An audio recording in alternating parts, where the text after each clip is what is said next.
जी ठीक है।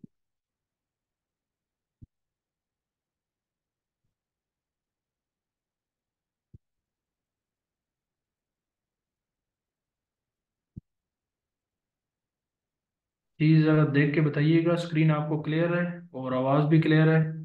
हम आज का लेक्चर स्टार्ट करने लगे हैं।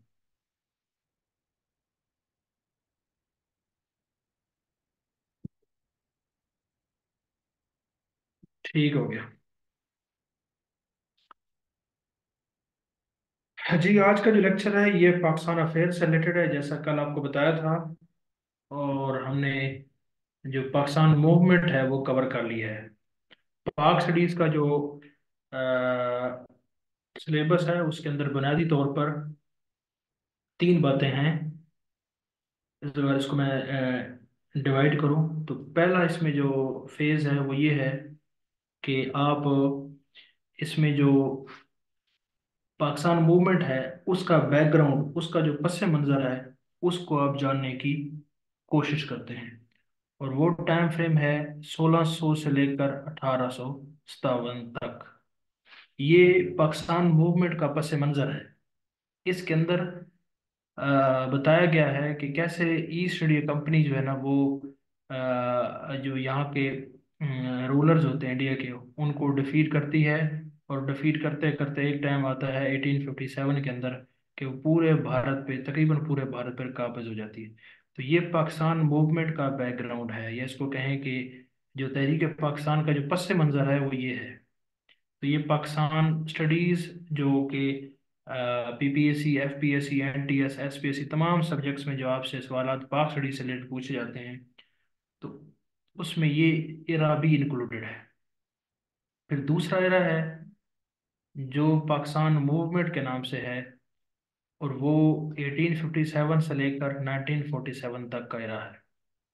इसमें पाकिस्तान मूवमेंट जो तहरीक पाकिस्तान है उसके चीदा चीदा तमाम जो इवेंट्स हैं वो हम उसमें कवर करते हैं।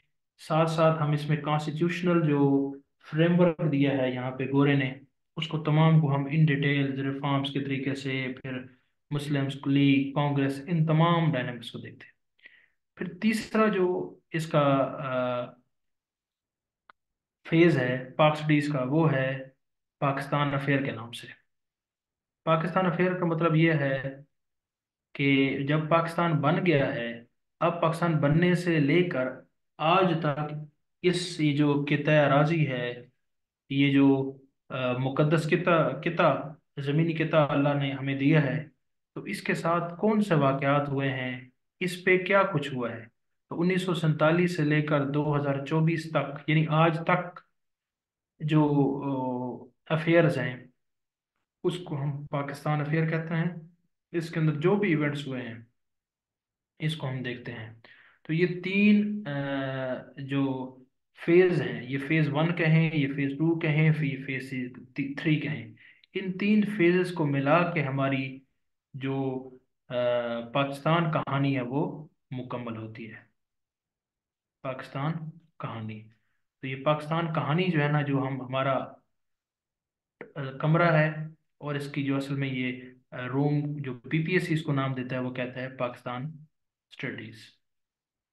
तो इस पाकिस्तान स्टडीज की जब कभी बात होगी तो आपके जहन में ये तीन फेज आने चाहिए। इन तीनों को आपने इक्वली जो है ना वो कवर करना है। जी फर्स्ट फेज मैंने आपको बताया है, ये पस मंजर है किसका? तहरीक पाकिस्तान का।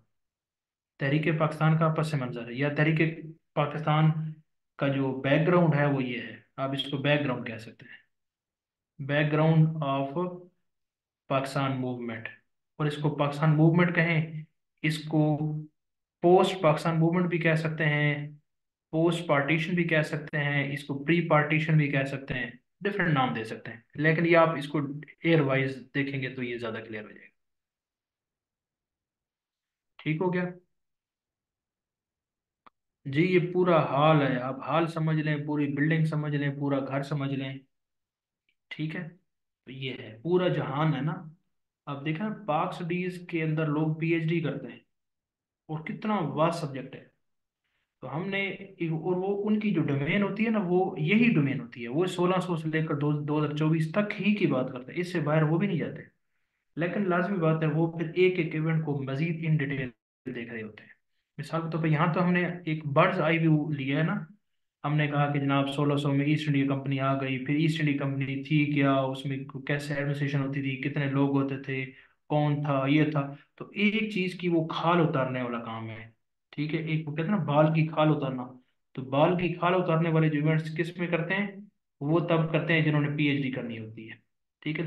लेकिन मैंने तो और आपने तो पीएचडी नहीं करनी, तो हमने उसकी जो एक ताराना नजर है ना, जिसको बर्ड्स आई व्यू कहते हैं, वो हमने देखनी है, हेलीकॉप्टर व्यू। ठीक है। और हमने तमाम ये जो मजामीन है, ये जो 12 मजामीन है, इनका हमने हेलीकॉप्टर व्यू ही लेना है। ठीक है। और इसकी जो बुनियादी फाउंडेशन है उसको देखना है, एक स्ट्रक्चर तैयार करना है, उसके अंदर जो चीदा चीदा बातें हैं वो देखनी। बाकी अंदर घुस के इसकी खिचड़ी नहीं पकानी। ये बात याद रखिएगा, खिचड़ी नहीं पकानी। अगर आप किसी एक सब्जेक्ट की खिचड़ी पकाने बैठ गए ना, तो फिर आपकी खिचड़ी पक जाएगी। फिर आप कभी वन पेपर को या जनरल नॉलेज को नहीं कर पाएंगे। लाजमी बात है, आप उलझते रहेंगे। और यही वो फ्रेमवर्क है, ये वो गाइडेंस है, यही वो जो आपको लाइंस में बता रहा हूँ कि बाउंड्री का तयन आपके सामने कर रहा हूँ, ये सब कुछ ऐसे नहीं हुआ। इसके लिए पहले भी बता चुका हूँ, इसके लिए जो है ना बेइंतहा टक्करें मारी हैं मैंने, और फिर जाके यहाँ पे पहुंचा हूँ। ठीक है। और आपको ये कहूंगा कि आपने ये टक्करें नहीं मारनी, आपने उसके जो डायमेंशन है उसके अंदर रह के काम करना है बस। आप इस पे करेंगे, उसी को फोकस करेंगे, तो आप जब पेपर देंगे और आपके रिजल्ट आपके डिफरेंट होंगे, और बड़ी जल्दी आप अपनी डिजायर्ड जॉब पे पहुंच जाएंगे। और जॉब तो चले एक पार्ट है ना इसका। आप ये देखें कि कितनी नॉलेज आपको इसमें मिल रही है। आप ये देखें ना, आप अपने आप को कितना एलिवेटेड फील कर रहे होंगे, कितना एग्जॉल्टेड फील कर रहे होंगे कि हम ये चीज़ें सीख रहे हैं। ठीक है। पहले भी ये चीज़ें आपने पढ़ी होगी, नहीं मैं नहीं कहता नहीं पढ़ी होगी, लेकिन आपको के जो हॉरिजन्स हैं नॉलेज के, वो कितने वसी हो रहे होंगे। और अब आप सही मानों में अपने आप को पढ़ा लिखा कहेंगे। मेरी अपनी ये ऑब्जर्वेशन है कि मैंने 4 साल इंजीनियरिंग की थी, और मुझे फील कभी नहीं हुआ था कि मैं पढ़ा लिखा हूँ। लेकिन जब मैंने जनरल नॉलेज पढ़ा तो फिर मुझे फील हुआ कि हाँ, अब मुझे लगता है कि शायद मैंने पढ़ा लिखा तो नहीं हूँ, लेकिन कुछ ना कुछ पढ़ा जरूर है। तो ये जनरल नॉलेज आपके कानों को, आपकी आपकी जो वसत नज़र है उसको बढ़ाने वाली चीज़ है। आप अपनी डिग्रीज में, साइंस में जितने भी आपने मजामीन पढ़े हैं, ये साइंस को या कोई भी आर्ट सब्जेक्ट कह लें, उसने आपको महदूद किया है। ठीक है। जनरल नॉलेज आपको दोबारा से आपको एक्सपैंड कर देगा। ठीक है। यही इसका काम है, और इसके लिए मैंने शुरू में ही आपको कह दिया था कि ये साहिल बेकरां है, इसका कोई किनारा नहीं है। हाँ, हम किनारा ड्रा करने की कोशिश करते हैं, बट वो किनारा होता नहीं है। अब ये मैंने आपके सामने ये जो फेज 1, फेज 2, फेज 3 रखा है, तो ये कहीं ना कहीं मैंने पाक स्टडीज को एक बाउंड्री देने की कोशिश की है। मैं ये नहीं कह सकता कि मैंने बाउंड्री दे दी है, उसकी कोशिश की है, और कहा है कि ये इसके, यही यही इसका कंटूर है, यही इसका एरिया है। ठीक है। और यही आपको बताने की बात है। तो ये ओवरऑल कॉन्टेक्स्ट में बता दी बात कि कहाँ पे हम चल रहे थे। तो आज का जो हम अपना टॉपिक है वो स्टार्ट करते हैं। और बता चुका हूँ कि वो पाकिस्तान मूवमेंट है, पाकिस्तान मूवमेंट के बाद का जो है ना पार्ट है, वो पाक्स अफेयर है, जो कि 1947 से लेकर 2024 तक है। इस एरा में हमने जो पॉलिटिकल साइंस बेसिक्स का पहला कमरा तैयार किया था, उसमें से हमने काफ़ी सारी बातें की थी। ठीक है। काफी सारी बातें की थी, और वो इसी जो एरा है इसी से रिलेवेंट थी। तो हमने जो पॉलिटिकल साइंस बेसिक की, उसके अंदर हमने क्या किया, हमने इस एरा की जो है ना, उसके अंदर कॉन्स्टिट्यूशनल हिस्ट्री को देखा है। Constitutional history of Pakistan. अब मैं इसको, इस एरा को, एरा नहीं, ये एरा नहीं लिखूंगा, ये टाइम फ्रेम लिखूंगा, इसकी जगह पाकिस्तान लिख लूंगा। तो आप समझ जाएंगे ये पाकिस्तान जब जब 1947 में पैदा हुआ है, तो 1947 से लेकर 2024 तक का जो पाकिस्तान है, ये कितने 70-78 साल का है। तो जब ये मैं नाम लूंगा तो आप समझ लेंगे, तो ये इसका ये सारा टाइम फ्रेम इसमें मुराद है। तो पॉलिटिकल साइंस बेसिक्स में मैंने आपको क्या कराया, मैंने कॉन्स्टिट्यूशनल हिस्ट्री ऑफ पाकिस्तान पे बात की, कि इस टाइम में जो कॉन्स्टिट्यूशन मेकिंग रही है वो हमने डिस्कस की। और अगर मैं उसको क्विकली रिकैप बताऊं तो क्या बताया था उसमें, मैंने आपको बताया था कि जब 1947 में हमारा मुल्क बन गया तो सबसे पहले हमें आयन की जरूरत थी। आयन की जरूरत थी। उस आयन की जरूरत को पूरा करने के लिए हमने क्या किया, जो पहली असेंबली थी उसने काम शुरू किया। ये मैं क्विक रिकैप बता रहा हूँ, फिर उसको अपने उस फ्रेम में आऊंगा। तो आयन की जरूरत थी। उस जो आयन साज असेंबली थी उसने पहला डॉक्यूमेंट जो पेश किया आयन साजी के हवाले से, वो ऑब्जेक्टिव रेजोल्यूशन था। ठीक है, ऑब्जेक्टिव रेजोल्यूशन पास किया। उसके बाद क्या हुआ, बुनियादी असूलों की कमेटी बनाएगी, बेसिक प्रिंसिपल कमेटी। उसने एक रिपोर्ट पब्लिश की, फिर दूसरी रिपोर्ट पब्लिश की, फिर तीसरी रिपोर्ट पब्लिश की। जो तीसरी रिपोर्ट थी उसको बोगरा फार्मूला भी कहा गया। और फिर क्या हुआ कि उस असेंबली को बर्खास्त कर दिया गया, तोड़ दिया गया। फिर नई असेंबली बनी, ये कॉन्स्टिट्यूट असेंबली वन थी ना ये वाली। फिर कॉन्स्टिट्यूंट असेंबली टू आई 1955 में। उसने फिर आयन पे काम करना शुरू किया और अल्टीमेटली 1956 में वो पहला आयन लाने में कामयाब हो गई। 1956 का आयन क्या था, इसके मेन प्रोविजंस क्या थे, ये पॉलिटिकल साइंस बेसिक्स में हम कवर कर चुके हैं, तो मैं ये दोबारा आपको नहीं बताऊंगा। फिर ये जब आयन बन गया, फिर क्या होता है, यही आयन 1958 को, 7 अक्टूबर 1958 को सिकंदर मिर्जा इसी को ही बर्खास्त कर देते हैं और इसको एब्रोगेट कर देते हैं। और फिर क्या होता है, वो एक कमेटी बनाते हैं और वो एक अपना मर्जी का आयन लेकर आते हैं 1962 का आयन। इसके क्या प्रोविजंस थे, ये कैसा आयन था, इसके बारे में पॉलिटिकल साइंस बेसिक्स में, कॉन्स्टिट्यूशन हिस्ट्री में हम वो देख चुके हैं। फिर क्या होता है, ये 1962 का आयन जो है ना, ये अयूब खान साहब खुद जो है ना जाने से पहले अपने ही आयन को 25 मार्च 1969 को अपना ही आयन जो है ना वो ख़त्म करके चले जाते हैं। और फिर क्या होता है, 1970 में इंतखाबात हुए और फिर कैसे वो पार्टीशन हुई, वो सारा मामला। उसके बाद हमारी जो दस्तूर साज असम्बली थी वो 1973 में एक और आयन पास करती है। और ये आयन बड़े कम्प्रहेंसिव था। इसके अंदर कौन कौन से प्रोविजंस थे, इसके अंदर क्या कुछ था, ये हम डिटेल से इसको पॉलिटिकल साइंस बेसिक में देख चुके थे। फिर इस आयन पे बहुत ज्यादा हमले किए गए, लेकिन ये आयन टूटने से महफूज रहा और इसके अंदर तरामीम होती रही। और इस आयन में अब तक 26 जो है ना वो तरामीम हो चुकी हैं। वो कौन सी तरामीम हैं, वो कब हुई हैं, क्या उनका मकसद था, ये हमने पढ़ लिया था। ये जितने भी आपको मैंने ये सारी कहानी बताई है, that is the constitutional history of Pakistan. और इसको मैं पॉलिटिकल साइंस बेसिक्स के अंदर आपको कवर करा चुका हूँ। अगर आपको ये चीज़ें नहीं पता तो आप अपने नोट्स निकालें और ये चीज़ें दोबारा से देखें। अब जो दूसरा इसका पार्ट है इस टाइम फ्रेम में, वो वो दूसरा जो पार्ट है वो है political history of Pakistan. Political history of Pakistan, ये जो पॉलिटिकल हिस्ट्री ऑफ पाकिस्तान है, ये हमने अभी जो है ना आज के लेक्चर में कवर करने की कोशिश करनी है। ठीक है, तो जब ये हम कवर कर लेंगे तो फिर होगा क्या, तो फिर हम constitutional and political history of Pakistan पढ़ने के काबिल हो जाएंगे। और हम ये कहने के काबिल होंगे कि हमने constitutional and political history of Pakistan को पढ़ा है। और अगर हम वो पढ़ने में कामयाब हो गए तो हमने दर हकीकत पाकिस्तान अफेयर को पढ़ लिया है। और जब पाकिस्तान अफेयर को आपने पढ़ लिया है तो आपने दर हकीकत जो तीसरा फेज था वो पढ़ लिया है। पहला आप पहले पढ़ चुके हैं, दूसरा आप उससे पहले पढ़ चुके हैं। तो आपने जब 3 फेज मुकम्मल कर लिए तो इसका मतलब यह है कि आपकी जो पाकिस्तान कहानी है वो मुकम्मल हुई। तो ज़रा मुझे बता दें, ये सारी पिक्चर आपके जहन में क्लियर हो गई है? फिर मैं आता हूँ आज के टॉपिक पे। हाँ जी, सब बताएं मुझे।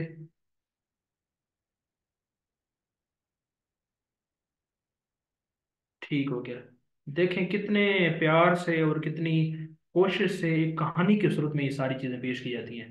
हालांकि ये इतनी इंटरेस्टिंग चीजें हैं नहीं, इसमें बोरियत वाली चीजें हैं, लेकिन कोशिश की जाती है कि आपको बिल्कुल कहानी की सूरत में बताया जाए, क्योंकि हमें पता है कि कहानी जो है ना वो बड़े शौक से बच्चे भी सुनते हैं, और हमारी भी नेचर है कि हम बच्चे कहानी बड़ी गौर से सुनते हैं। ठीक हो गया, तो बिल्कुल जी रवानी ऐसा ही है। और जिन्होंने तैयारी की है वो उसको पता है कि इसके लिए कितनी एफर्ट करनी पड़ती है। ठीक है ना, ये वही बात है कि जो वालिदैन होते हैं ना, वो अक्सर बच्चे उनको उनको तंग करें ना तो क्या कहते हैं। तो मुझे अक्सर वो याद आता है कि क्यों वाल पेरेंट्स को वालिदैन की जगह कहते हैं, कि उसकी वजह यही होती है कि वालिदैन उनको फिर कहते हैं कि बच्चों जब तुम खुद वालिदैन बनोगे ना तो फिर तुम्हें पता चलेगा। तो जब आप उस्ताद बनेंगे ना फिर आपको पता चलेगा कितनी कोशिश इसमें करनी पड़ती है। ठीक हो गया ना। जिंदाबाद। ठीक हो गया जी। अच्छा जी, अपने आते हैं टॉपिक पे। बस ये चीजें आपने सीखनी है और आपने किसी और को सिखानी है। ठीक है, यही मेरा मकसद है। और ये दिया से दिया जलाना है और शमा से शमा जलानी है, यही हमारा काम है। बस। अच्छा जी, तो हम जो पोलिटिकल हिस्ट्री है उसको स्टार्ट करते हैं। और अपनी कापियां पेंसिलें जहाँ रेडी रखें, थोड़ी सी स्पीड में रखूंगा। ठीक है, तो आपने इसी चीज़ों को कॉप अप कर देना। अब तो मेरे ख्याल में आपकी स्पीड बढ़ भी गई होगी ना। ठीक है, अब तो आपको इतनी ट्रेनिंग हो गई है। तो पोलिटिकल हिस्ट्री जो है हमने करनी है। अब ये आपको ये बता दूं कि कॉन्स्टिट्यूशनल हिस्ट्री मैं नहीं कराऊंगा, वो आपको मैं करा चुका हूँ। अगर आपको नहीं पता तो आप जनाब अपने नोट्स खोलें। तो मैं आपको ये क्या बताऊंगा, political history of Pakistan. Political history of Pakistan, या कह लें कि पाकिस्तान की सियासी तारीख। अब 1947 में हम आज़ाद हुए, फिर क्या होता है। जब 1947 में आज़ाद हुए तो फिर उस वक्त जो उस वक्त के जो हमारे लीडर थे। हाँ जी, पढ़े हुए हैं यूट्यूब पे। अच्छा, ये आपने लिए हुए तो आपको जरूरत नहीं है। जिसने नहीं लिए तो वो उसको देख सकता है।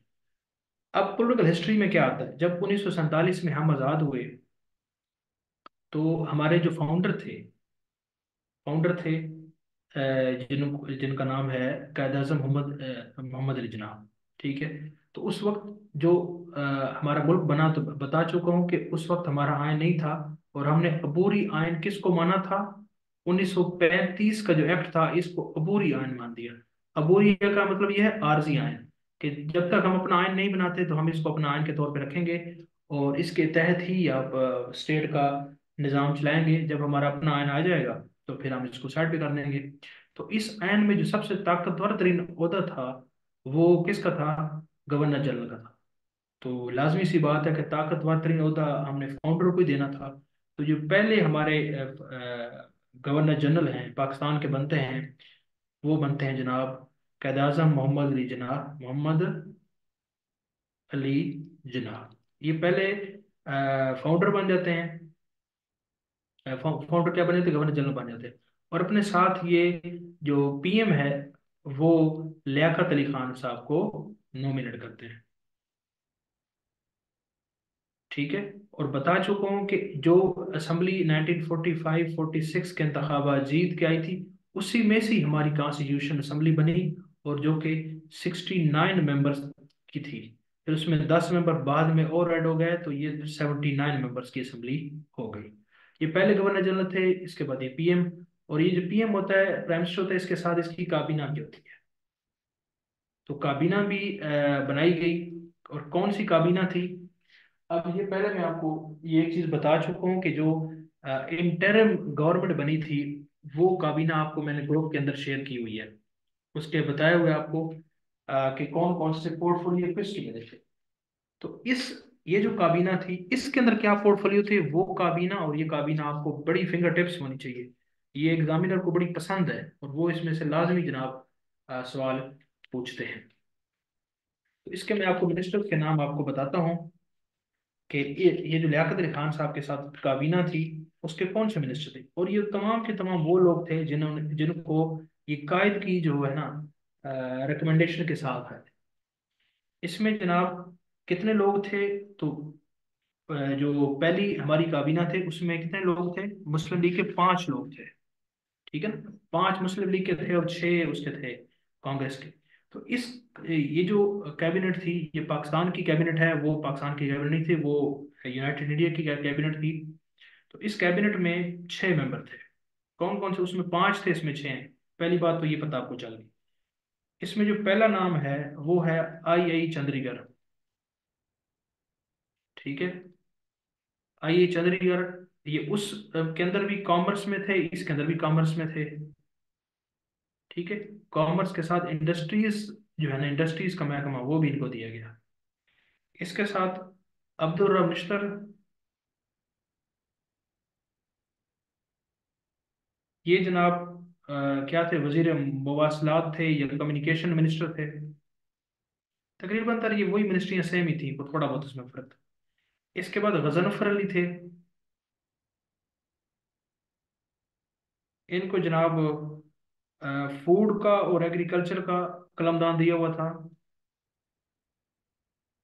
इसके बाद जनाब जोगिंदर नाथ मंडल थे, इनको लॉ का दिया हुआ था। इसके बाद जनाब गुलाम मोहम्मद थे, इनको फाइनेंस का दिया हुआ था। अब पिछली कैबिनेट में जो फाइनेंस थी वो लियाकत अली खान के पास थी, यहाँ पे गुलाम मोहम्मद को दे दी गई फाइनेंस, यानी कि जो वजारत खजाना होती है। उसके बाद एक और मिनिस्टर भी थे, ये 1 2 3 4 5 हो गए, छठा मिनिस्टर भी थे, उसका नाम है फजलुर रहमान। इनको क्या दिया हुआ था? इनको दिया हुआ था इंटीरियर मिनिस्ट्री, इंटीरियर मिनिस्ट्री, और साथ में दी हुई थी एजुकेशन, यानी वजीर दाखिला और एजुकेशन के मिनिस्टर थे ये बने। तो ये 6 मिनिस्ट्रीज जो है ना, ये मिनिस्टर थे किसके? लियाकत अली खान साहब के थे। ये कैबिनेट थी, पहली पहली पाकिस्तान की कैबिनेट ये थी। अब इसके अंदर क्या होता है कि ये कैबिनेट बनती है ये अगस्त सितंबर में ये बन जाती है। फिर इस जो कैबिनेट है इसके अंदर फिर कुछ तब्दीलियां होती हैं दिसंबर के अंदर, ठीक है। तो वो क्या तब्दीलियां हैं वो जरा हम देख लेते हैं। अच्छा, नहीं ये फजल रहमान नहीं है, ये तो इसका, ये तो बात के हैं, ये और है फजल रहमान। ये फजल रहमान नहीं है, ठीक है। अच्छा, उसके बाद दिसंबर में क्या चेंजेस होती हैं? दिसंबर में चेंजेस होती हैं अ, क्या होती हैं जी? फॉरेन मिनिस्टर, अब इसमें फॉरेन मिनिस्टर कोई नहीं था। उसकी वजह यह है कि फॉरेन मिनिस्ट्री किसके अंडर थी उस वक्त? लियाकत अली खान खुद फॉरेन मिनिस्टर थे। फिर बाद में क्या होता है कि फॉरेन मिनिस्टर की जो ओहदा है वो समझते हैं कि उनके लिए थोड़ा सा लेना, उसमें सारे काम करना, मैनेज करना मुश्किल हो रहा है, तो फिर वो फॉरेन मिनिस्टर किसको अपॉइंट करते हैं? जफरुल्लाह खान को। जफरुल्लाह खान को फॉरेन मिनिस्टर बना देते हैं, ठीक है। फॉरेन मिनिस्ट्री इनके अंडर थी, ठीक है। उसके बाद जनाब अब्दुल सत्तार पीरजादा, अब्दुल सत्तार पीरजादा, इसको क्या मिलता है? Food agriculture health. ये जो फूड एग्रीकल्चर पहले गजानफर अली था ना, अब इनसे ये चार्ज ले लिया जाता है और किसको दे दिया जाता है? अब्दुल सत्तार पीरजादा। और उसके बाद जो गजनफर हैं इनसे जो चार्ज लेते हैं ना, इनको बना देते हैं रेफ्यूजी का, रेफ्यूजी एंड रिहेबिलिटेशन, रेफ्यूजीज। उस वक्त रेफ्यूजी आ रहे होते हैं ना उधर से, तो उनको मैनेज करने के लिए जरूरत पेश आती है, तो इनको रेफ्यूजीज एंड रिहेबिलिटेशन का वजीर बना देते हैं, ठीक है। लेकिन आपको दिसंबर वाली ना भी पता हो तो ये वाली पता होनी चाहिए।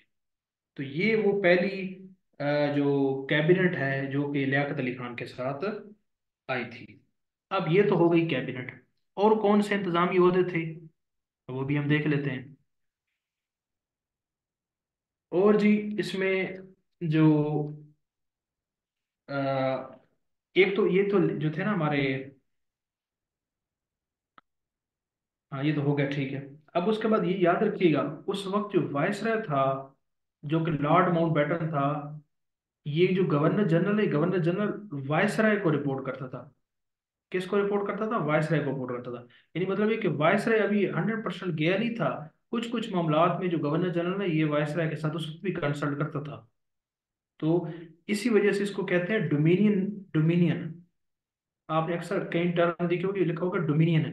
डोमिनियन का मतलब यही होता है कि जो वायसराय है ना, ये जो आपकी अपर, सबसे ऊपर वाली जो सियासी ओहदा है, इसके ऊपर मलका या क्वीन होगी, इसके ऊपर भी कोई ना कोई होगा। तो ये वायसराय था गोरख, तो इसको डोमिनियन कहते हैं डोमिनियन का स्टेटस दिया जाए, डोमिनियन डोमिनियन, ये डोमिनियन ही रहता है। ये 1956 के जो आयन है ना, उस वक्त हम इससे डोमिनियन से आज़ाद होते हैं, इससे पहले हम डोमिनियन में ही थे। अच्छा, तो और क्या थे जी। अब आगे दूसरी बात, जो अहम ओहदे थे वो वज़ीर आला थे, यानी वज़ीर आज़म हो गया। फिर वज़ीर आला जो सीएम्स थे, सूबों के क्या कौन कौन सी सीएम्स थे उनको जरा देखते हैं।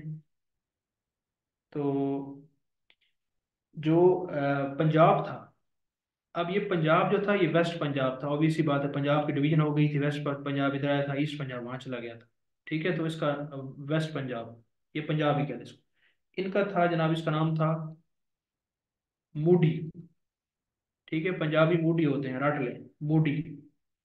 इसका पहले पता नहीं कौन सा इसके पीछे पूछल है, तो उसको छोड़ें पूछल को, आप सिर्फ याद करें कि ये मूडी है। ठीक है, उसके बाद जनाब NWFP, इसका था जनाब कनिंगाम। कनिंगाम, ये सारे के सारे गोरे थे। ठीक है ना, इसमें एक के अलावा, कनिंगाम। हाँ जी, फ्रांसिस को छोड़ें, आपने क्या करना फ्रांसिस को। उसके बाद जनाब ईस्ट बंगाल। अब ये ईस्ट बंगाल था ना, वो वेस्ट बंगाल तो उनके साथ चला गया था। ईस्ट बंगाल का है बोर्न, BOURN, बोर्न। अब इसके आगे पीछे जो भी है उसको छोड़ें, इतना बताओ आपको। उसके बाद जनाब सिंध। सिंध का था गुलाम हुसैन हिदायतुल्लाह। गुलाम हुसैन हिदायतुल्लाह, ये वाहिद जो है ना, ये मुस्लिम था, बाकी ये तीनों गोरे थे। ठीक है, और अब बलूचिस्तान उस वक्त को उस तरह करके सूबा था नहीं, तो उसका सीन भी नहीं था। ठीक है, तो ये आपको जो चीफ मिनिस्टर है इनके नाम आने चाहिए। बाकी मैंने आपको कैबिनेट के बता दिए कि कैबिनेट में कौन से लोग थे। ठीक हो गया, बाकी गवर्नर जनरल आपको बता दिया, वो खुद कायद थे। तो ये कुछ अहम ओहदे थे जो कि जरूरी हैं। अब इसके अलावा आर्म फोर्सेस के हवाले से भी कुछ आपको बता देता हूँ। अब जो आर्म फोर्सेस थी हमारी, मुसल्लह अफवाज थी, उनके जितने भी चीफ हैं सारे के सारे गोरे हैं, सारे के सारे गोरे हैं। अब जो आर्मी है, ठीक है, आर्मी का जो आर्मी उसको CNC कहते थे। ठीक है ना, CNC, वो उसका नाम है मिजर्वी, मिजर्वी नाम। जो एयरफोर्स का था ना, एयरफोर्स का, उसका नाम है पेरी कीन। पेरी कीन। अब इसके लिए कोई लॉजिक नहीं है, रटना है, इसको रटना ही पड़ेगा। उसके बाद जनाब नेवी के, ये अक्सर पेपर में नेवी का तो आया होता है, मैंने 2-3 पेपर में देखा है। इसका नाम था एडमिरल जेफर्ड। एडमिरल जेफर्ड, ठीक है ना, जेफर्ड, एडमिरल जेफर्ड, ये आपको पता होने चाहिए, बस यही आपको पता हो। आर्मी का मेजर भी था। ठीक है, और ये भी इसको याद कैसे करते हैं ना, रट्टा मारने का भी तरीका होता है। आर्मी का कौन था, मेजर भी था। ठीक है, तो आर्मी वाले शुरू में काम करते रहे तो मजदूर थे, आर्मी के मजदूर थे, आर्मी के मजदूर थे, आर्मी के मजदूर थे, इसलिए इसको याद करना है। एयरफोर्स क्या था, पेरिकीन, पेरिकीन, ठीक है ना। परे करो, एयरफोर्स को परे करो। किसका माइक ऑन है, बंद करें माइक। ये आर्मी चीफ थे ना, आर्मी चीफ, यानी कि उस वो जो फोर्स थी उसके चीफ थे।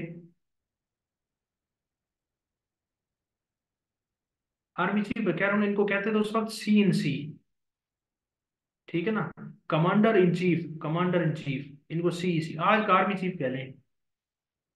ठीक है, अच्छा, आपको बता रहा था मैं इसको याद कैसे करना है। तो आर्मी, आप कहना कि आर्मी जनाब, आर्मी, आर्मी जो है ना वो वैसे भी आजकल मार रही है।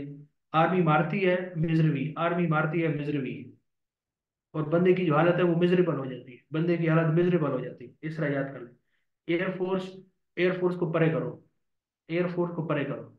पैली कैनी, नेवी का जेफर्ड है, इसके साथ भी कोई मिला दे। ठीक है ना। तो इसी तरह करके आपको ना ट्रिक आप कोई ना कोई अपने जहन में बना लेनी है, और फिर आपको वो याद रहेगा कि आर्मी मार रही है तो मिजरेबल हालत हो गई है तो मिजरेबल है। एयरफोर्स बता दिया आपको कि परे करो एयरफोर्स को, परे कीन। तो ये CNC थे, फिर चीफ मिनिस्टर्स आपको बता दिए, PM आपको बता दिया, गवर्नर जनरल आपको बता दिया, फिर PM के जो मिनिस्टर्स थे वो सारे बता दिए। तो ये वो ओहदे हैं जो कि सारे के सारे आपको पता होने चाहिए, कहीं ना कहीं पेपर में पूछे होते हैं। ठीक है।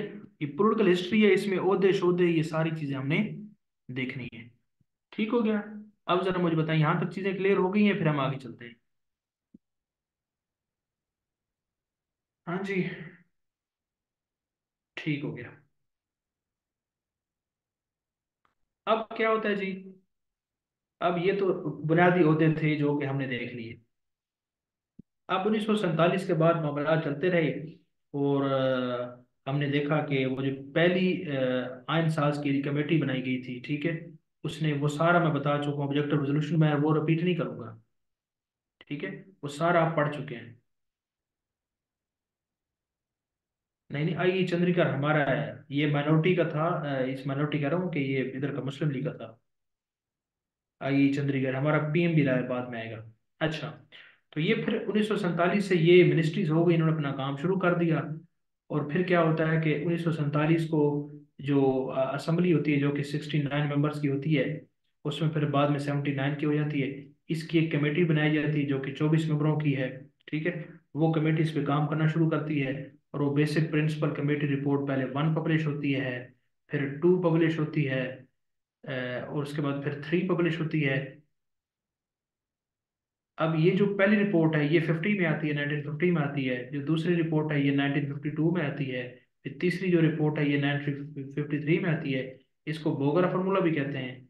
तो हमने देखा कि बेसिक प्रिंसिपल कमेटी रिपोर्ट 1 2 दोनों, इनमें जो ईस्ट पाकिस्तान था हमारा और जो वेस्ट पाकिस्तान था, ठीक है, इनके दरमियान आपस में कंसेंसस बिल्ड नहीं हो रहा था। ठीक है। और ये जो बोगरा फार्मूला है इसके अंदर कुछ कंसेंसस बिल्ड हुआ, लेकिन होता क्या है कि 24 अक्टूबर 1954 को जो उस वक्त के गवर्नर जनरल थे गुलाम मोहम्मद, ठीक है, जो कि गुलाम मोहम्मद हमारे पहले वो फिनांस के मिनिस्टर भी रहे पहले कैबिनेट के, वो क्या करते हैं इस असेंबली को डिसॉल्व कर देते हैं, और वो जो आयन मेकिंग का जो सारा प्रोसेस जो कंप्लीट हो चुका था वो क्या हो जाता है, खुडे लेने लग जाता है। ठीक है। तो अब ये तो यहाँ तक हम हमें बुनियादी बातों का पता है। अब ये जितने भी आपको मैंने ओहदे बता दिए, सीएम को आप भूल जाए, बस पहले आपको सीएम का पता हो, लेकिन PM और गवर्नर जनरल ये ओहदे आपको पता होने चाहिए। तो मैंने आपको बताया कि गवर्नर जनरल और साथ में PM, इन ये ओहदे आपने याद रखने हैं। बाकी CM पहला पता हो जो पहले पहले था, साथ में जो मिनिस्टर थे तो वो आपको पहली पहली वो पता हो, और जो आर्मी चीफ थे वो पता हो, बस बाकी ये जो PM चेंज होंगे ये आपको पता होने चाहिए। गवर्नर जनरल पहले पहले खुद कायद थे, और पहले PM कौन थे, लियाकत अली खान। ठीक है। और कायद ने जनाब किसको हलफ दिया था, उस वक्त की जो सुप्रीम कोर्ट थी या कोर्ट थी उसकी, उसका नाम सुप्रीम कोर्ट नहीं था, उसका नाम चीफ कोर्ट था उस वक्त। तो उसको उसके जज थे मियाँ रशीद, अब्दुल रशीद। तो मियाँ अब्दुल रशीद को ना कायद ने हलफ लिया था। ये सारे MCQs हैं। और जो लियाकत अली खान ने इन इसने किसको हलफ दिया था, इसने कायद को हलफ दिया था। अभी देखा ना ये हलफ, एक बंदा हलफ उनसे ले रहा होता है तो वो सारा। तो कायद थे, कायद जनाब क्या होता है कि हमने देखा कि ये कायद जो है ना बेचारे 1948 में अ, वफात पा जाते हैं। तो जैसे कायद वफात पाए तो फिर क्या होता है, ख्वाजा नाजमुद्दीन जो है ना, ख्वाजा नाजमुद्दीन, ये हमारे जनाब नए गवर्नर जनरल बन जाते हैं, ख्वाजा नाजमुद्दीन। यहाँ पे PM है जो कि 1947 से आए, लियाकत अली खान। और 16 अक्टूबर 1951 को लियाकत बाग, जिसका पुराना नाम कंपनी बाग है, वहां पे इनको शहीद कर दिया जाता है। ये सारा बता चुका हूँ। तो ये से ये शहीद होते हैं तो फिर क्या होता है, तो ये जो ख्वाजा नाजमुद्दीन है, ये सीट छोड़कर इनकी शहादत के बाद हमारे PM बन जाते हैं। तो आपको ये पता चल गया कि जो नाजमुद्दीन है, ख्वाजा नाजमुद्दीन, ये 2 नंबर है। दूसरा गवर्नर जनरल भी है, और दूसरा PM भी है। ठीक हो गया। यहाँ तक बात क्लियर हो गई, ये याद करने के हवाले से। तो ये PM और गवर्नर जनरल ये दोनों आपने याद रखने हैं। तो अब तक मैंने क्या आपको बताया?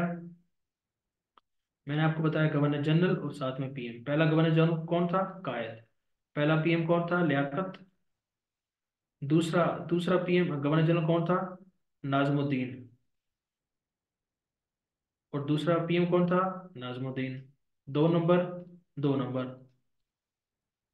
फिर क्या होता है? अच्छा, उसके बाद क्या होता है कि जो नाजमुद्दीन है ये हमारे पीएम बन के, जब अब देखिए ये गवर्नर जनरल बैठा हुआ था ना, तो जब ये लियाकत खान का इंतकाल हुआ तो ये इधर बन गया नाजमुद्दीन। तो यहाँ पे ये सीट वेकेंट हुई, तो यहाँ पे आ गए जनाब वो जो गुलाम मोहम्मद, चौधरी गुलाम मोहम्मद, ये बन गए। और ये कब बने थे? ये देखें, अब ये अब देख रहे हैं कि 1947 से लेकर 1951 तक रहे हैं ना लियाकत अली खान। कायद जो है ना, ये 1947 से लेकर 48 तक रहे हैं। और 48 के बाद यहाँ पे ये आ गए हैं। और 48 से लेकर यहाँ से ये 51 तक रहे हैं, क्योंकि 51 में जैसे ये शहीद हुए तो यहाँ पे ख्वाजा नाज़मुद्दीन यहाँ पे आ गए हैं। ठीक हो गया। उसके बाद ये यहाँ से शुरू होते हैं 51 से, और 51 से लेकर ये रहते हैं 54 तक ख्वाजा नाज़मुद्दीन, गुलाम मोहम्मद। और इन्होंने ही 54 के अंदर असेंबली बर्खास्त की है। अब ये गवर्नर जनरल 54 में चले जाते हैं, और 54 के बाद यहाँ पे आते हैं सिकंदर मिर्जा। सिकंदर मिर्जा हमारे चौथे गवर्नर जनरल हैं। ठीक है, जो कि 1956 तक रहते हैं। और जैसे 1956 का आयन आता है तो ये गवर्नर जनरल का जो होता है इसको खत्म कर दिया जाता है, और इसकी जगह सदर का ओहदा मुतारफ करवाया जाता है। तो यही गवर्नर जनरल जो है ना, ये हमारे सदर बन जाते हैं। तो आप ये याद रखिएगा कि हमारे आखिरी गवर्नर जनरल भी सिकंदर मिर्जा हैं, और हमारे पहले सदर जो हैं, सदर पाकिस्तान जो है ना, वो भी सिकंदर मिर्जा हैं। अच्छा, लियाकत के बाद यहाँ पे नाजमुद्दीन आ जाते हैं। नाजमुद्दीन के बाद यहाँ पे आते हैं मोहम्मद अली बोगरा, जिन्होंने बोगरा फार्मूला भी पेश किया था 53 के अंदर। मोहम्मद अली बोगरा आते हैं। अब ये खींचा दानी कैसे होता रहा, ये तारीख की बातें आप इनको छोड़े, आपको सिर्फ ओहदों का पता हो कि कौन किसके बाद आए।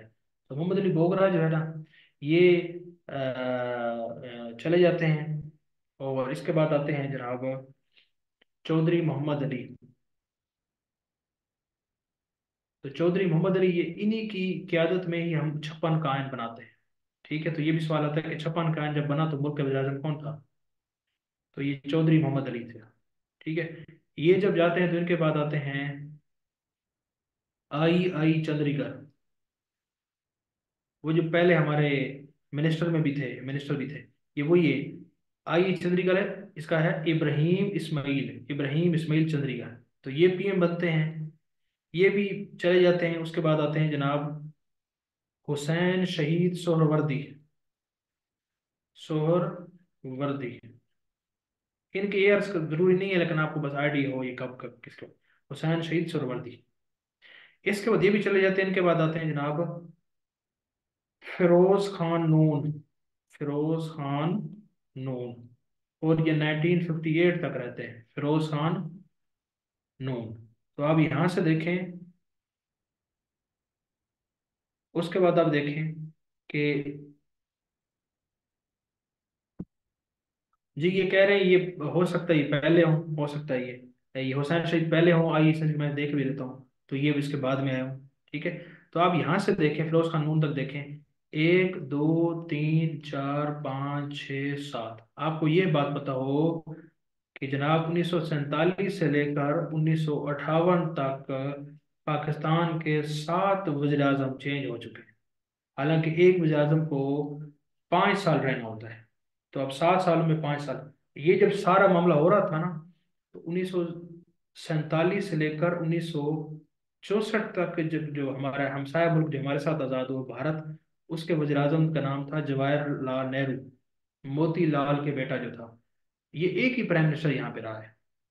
लेकिन पाकिस्तान में देख लें आप, 47 से 58 तक क्या हुआ, 7 पीएम चेंज हुए। और इसी की मशहूर स्टेटमेंट है जवाहरलाल नेहरू की।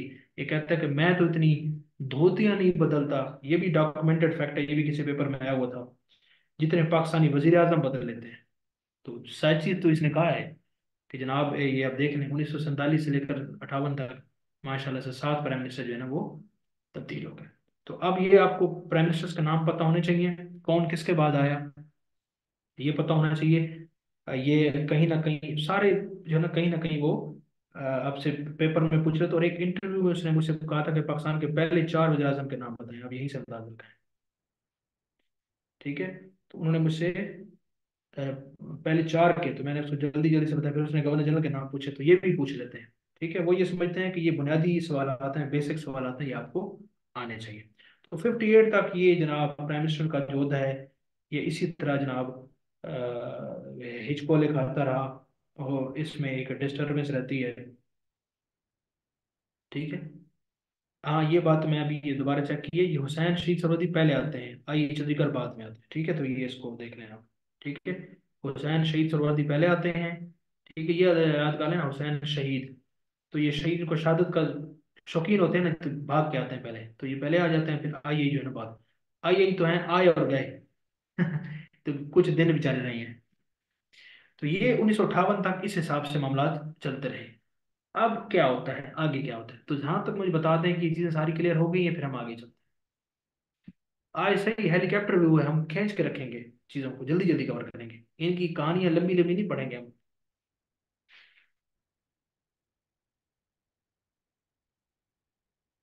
ठीक हो गया जी, सबको क्लियर है ना?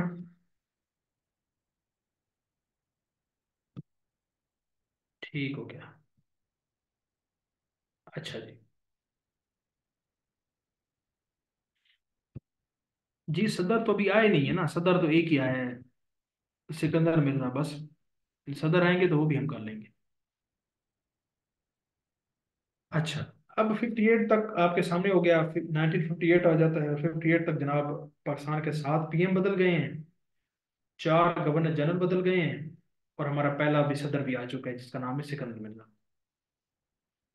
तो सिकंदर मिर्जा क्या करते हैं जनाब, 7 अक्टूबर 1958 को 1956 का जो आयन है उसको मनसूख कर देते हैं, 56 के आयन को बर्खास्त कर देते हैं।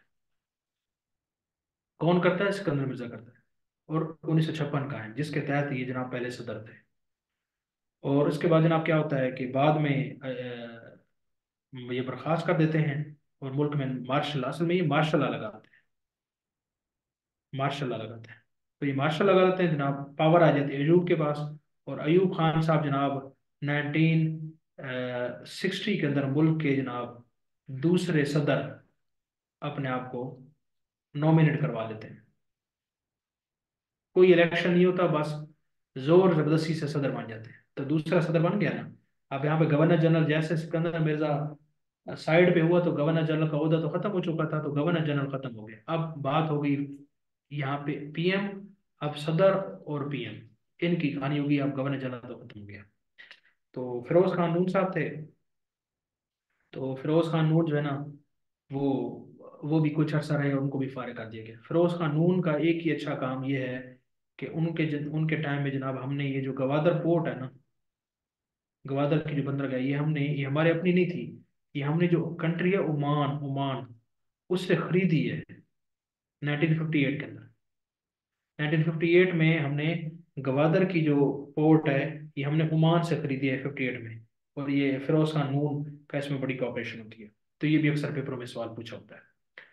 अच्छा, फिर 1960 आ गया। फिर 60 में क्या होता है, फिर जैसे ही जनाब ये बने, क्या नाम है, सदर अयूब खान साहब, ये फिर क्या करते हैं कि ये 1962 का आयन ले आते हैं, और उसमें जनाब इख्तियारात बेइंतहा देते हैं। किसको? सदर को देते हैं। और सदारती निज़ाम जैसे आता है, तो फिर PM का तो काम ही नहीं ना, तो PM को तो ही खत्म हो गया। तो PM फिरोज खान आखिरी हमारे जो है ना वो प्राइम मिनिस्टर साबित होते हैं, जो कि 1956 के ऐड के तहत थे। फिर 62 से लेकर 69 तक अयूब खान साहब रहते हैं। अयूब खान साहब की भी जो काम है, कई हवालों से उसको क्रिटिसाइज भी किया जाता है, देखा भी जाता है, पसंद भी किया जाता है। ठीक है। ओवरऑल तो लाजिम बात है, जो इलीगल तरीके से आए तो उसको आप जस्टिफाई तो नहीं कर सकते। इनके दौर में जो कुछ खास काम हुए वो मैं आपके सामने रखता हूँ। इनके दौर में सबसे जो अहम काम हुआ वो ये हुआ कि 1960 के अंदर ना एक मुआहदा होता है जिसको हम इंडस वाटर ट्रीटी के नाम से याद करते हैं। इंडस वाटर ट्रीटी, जिसको सिंध तास मुआहदा कहते हैं। और इसके अंदर क्या होता है, इसके अंदर जो है ना 3 दरिया, ये हम पढ़ेंगे जब ज्योग्राफी, तो फिर आपको ये दरिया की समझ आएगी कि दरिया है कहाँ पे।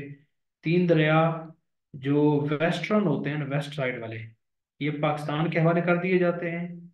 और तीन दरिया जो ईस्ट वाले हैं ये किसके हवाले कर दिए जाते हैं? इंडिया के।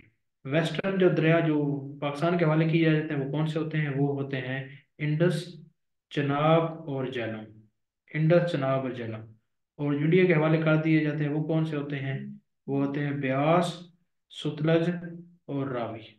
ठीक है, ICJ बसर, ICJ बसर याद कर सकते हैं। ठीक है। तो तीन दरिया, मशरकी जो दरिया है, यानी कि जब मैप हम देखेंगे तो फिर आपको पता चलेगा कि ये ऐसे ऐसे दरिया हैं, तीन ऐसे, चार, पाँच, छः। तो अब इसको अगर आप देखें ना तो ये तीनों क्या है? मगरबी है ना, ये वेस्टर्न है, ये तीन मगरबी हैं, वेस्टर्न है, और ये ईस्टर्न है। तो ये तीन मगरबी दरिया हैं, ये वेस्टर्न है, ये किसको मिल जाते हैं? पाकिस्तान को मिल जाते हैं। तो कौन से हैं ये? इंडस, चनाब और झेलम। और तीन जो ईस्टर्न दरिया हैं ये वाले, एक, दो, तीन, ब्यास, सतलज और रावी, ये किसको मिल जाते हैं? इंडिया को मिल जाते हैं। तो ये एक ट्रीटी होती है जो कि पाकिस्तान और इंडिया के दरमियान होती है। और इस ट्रीटी को जो करवाने वाले होते हैं या जो मॉडरेटर होते हैं वो कौन होते हैं? वर्ल्ड बैंक होता है। वर्ल्ड बैंक का तो आपने नाम सुना होगा, IMF और वर्ल्ड बैंक। ठीक है। और ये दोनों जो है ना बड़े बड़े बैंक्स हैं। और ये दोनों के जो हेडक्वार्टर्स हैं वो वाशिंगटन में है। ठीक है, वाशिंगटन DC में है। और वाशिंगटन क्या है? वाशिंगटन आप सब जानते हैं कि USA का कैपिटल है।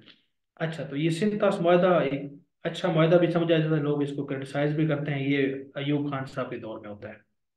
और ये अयूब खान साहब के दौर की और कौन सी बात है? 1962 में जनाब आता है हमारा आयन आता है। ठीक है, जो कि इतना कुछ आयन नहीं था। ठीक है। अब उसके तहत फिर मुल्क का निज़ाम चलाते हैं। उसके बाद क्या होता है कि 1962 के अंदर ही इंडिया और चाइना की जंग होती है। किसकी बेस पे? बाउंड्री की बेस पे। और हम क्या करते हैं 1963 में, हम यानी कि अपना हमसाय मुल्क जो चाइना है उसके साथ जो अपने बॉर्डर के इश्यूज हैं उनको रिजॉल्व कर लेते हैं। ये भी जनाब इसके क्या नाम है इसका, अयूब के दौर में होता है। उसके बाद 1965 में हमारे पास हमारी जंग होती है भारत के साथ। ठीक है। अब इसकी लंबी कहानी है, वो कहानी मैं आपको सुनाने यहाँ नहीं सुनाऊंगा। वो पाक स्टडीज की होती तो मैं आपको सुनाता हूँ कि कैसे जंग हुई, किसका कसूर था, क्यों हुई, ये था वो था। लंबी चौड़ी बातें हैं, वो छोड़ें इसको। ठीक है। आप ये सब याद रखें कि ये जो जंग है इससे पहले एक ऑपरेशन था जिसका नाम है ऑपरेशन जिब्राल्टर।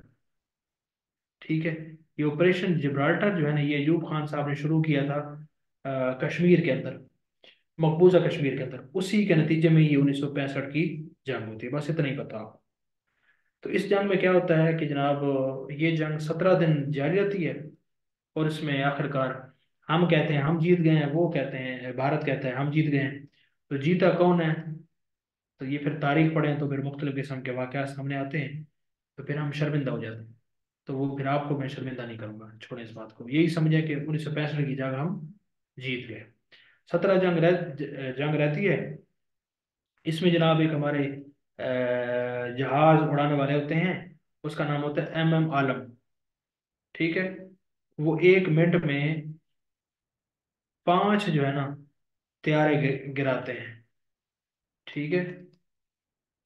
और उनको एक वर्ल्ड रिकॉर्ड बना देते हैं। ये एक खास एक बात थी। हमारी जो एयरफोर्स है वो बड़ी ज़बरदस्त उसमें पेश करती है अपना हमला 65 की जंग में। ठीक हो गया। 6 सितंबर को ये जंग शुरू होती है। और 7 सितंबर को क्या होता है कि हम आज भी जो है ना एयरफोर्स डे मनाते हैं। ठीक है। एयरफोर्स याद रखिएगा, एयरफोर्स डे जो है ना पाकिस्तान में 7 सितंबर को मनाया जाता है। वो इसी कामयाबी की सूरत में, क्योंकि 6 सितंबर को ये जब जंग होती है ना तो 7 सितंबर को हमारी एयरफोर्स बड़े ज़बरदस्त किस्म का उनको जवाब देती है। और इस हवाले से इसको याद किया जाता है। अब ये 1965 की जंग होगी। उसके बाद ये जंग, जैसा आपको बताया कि ना कोई जीतते हैं ना हम हारते हैं। ठीक है।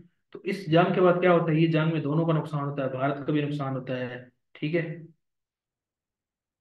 क्या लिखा हुआ है? एयरफोर्स मजबूत है बाकियों की निस्बत, बालाकोट देख लें। जी, ये आपसे कमेंट्री बाद में लेते हैं हसीब। अच्छा। तो 1965 में ये सारा कुछ मतलब जंग हुई, दोनों का नुकसान हुआ, भारत का नुकसान हुआ और उसमें पाकिस्तान का भी नुकसान हुआ।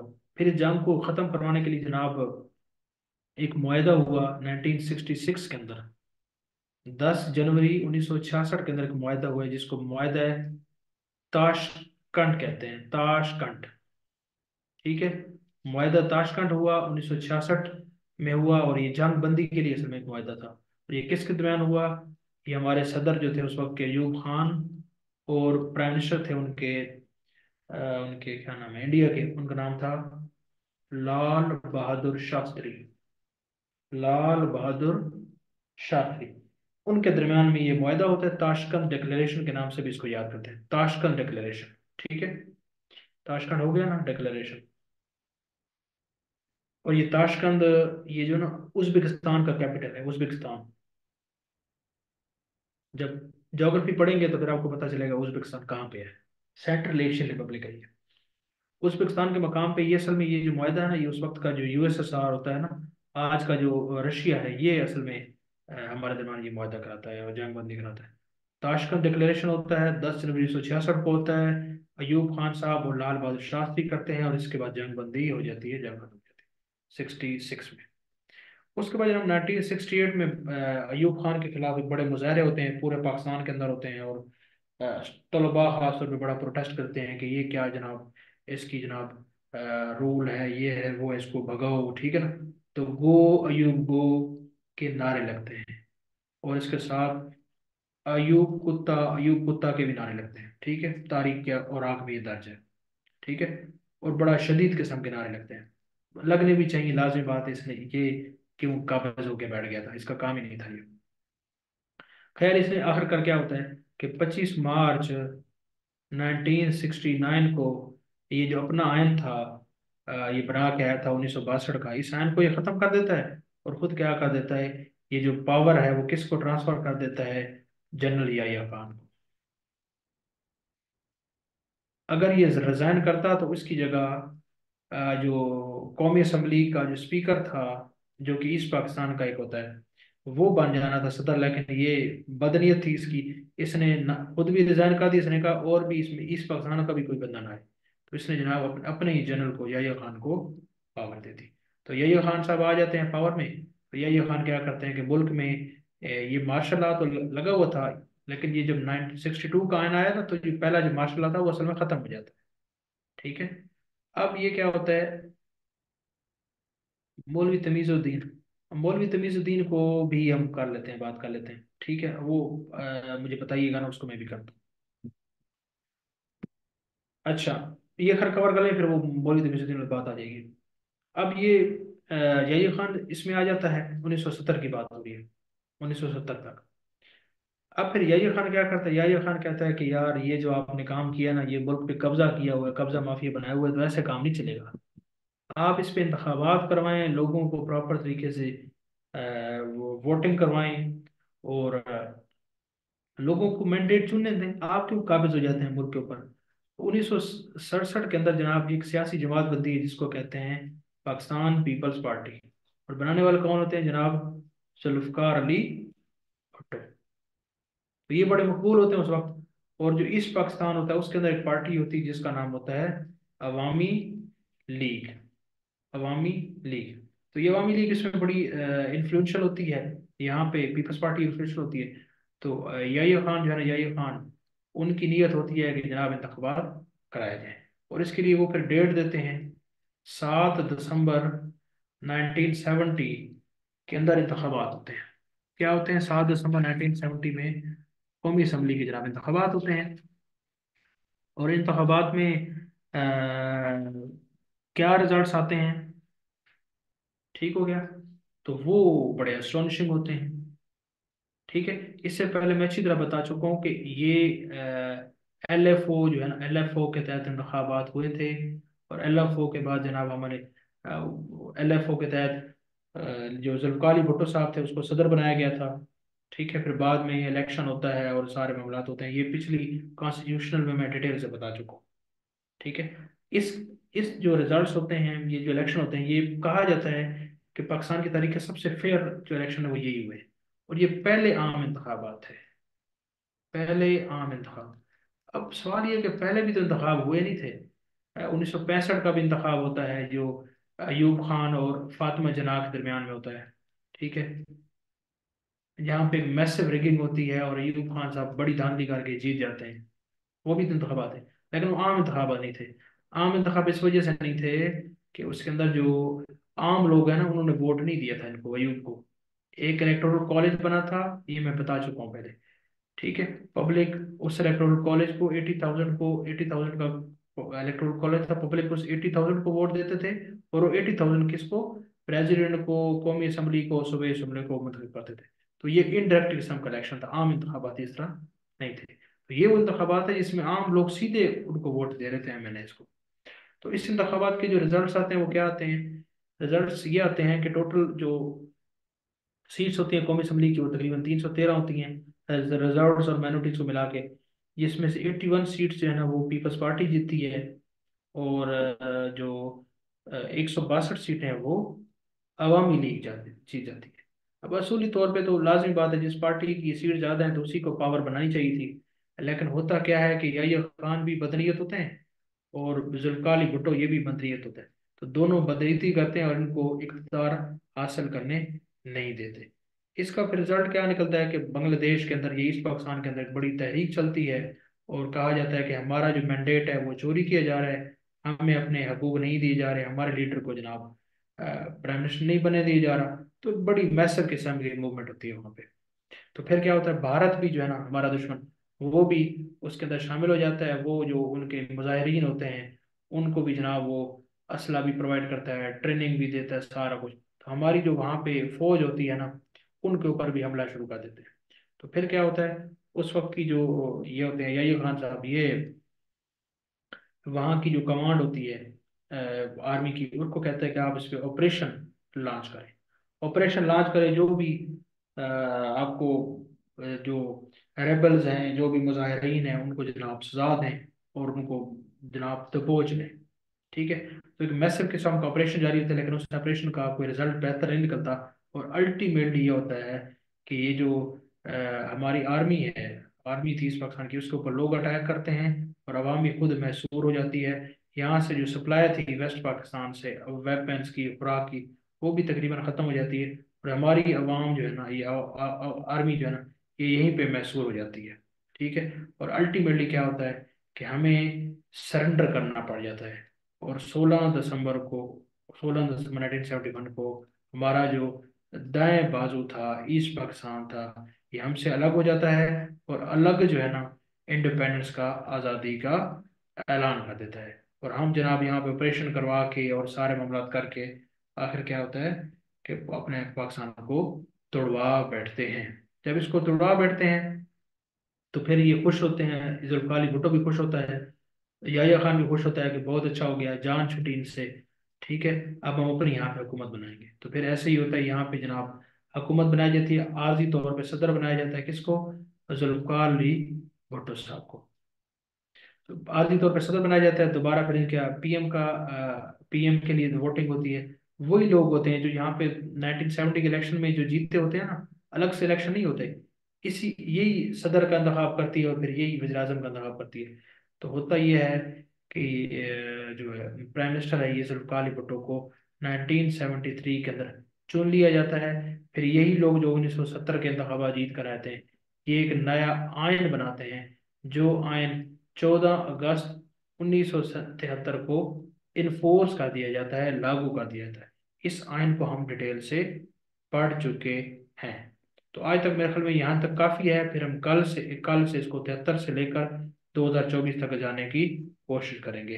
अभी आप मुझे बताएं कि यहाँ तक चीज़ें क्लियर हो गई हैं?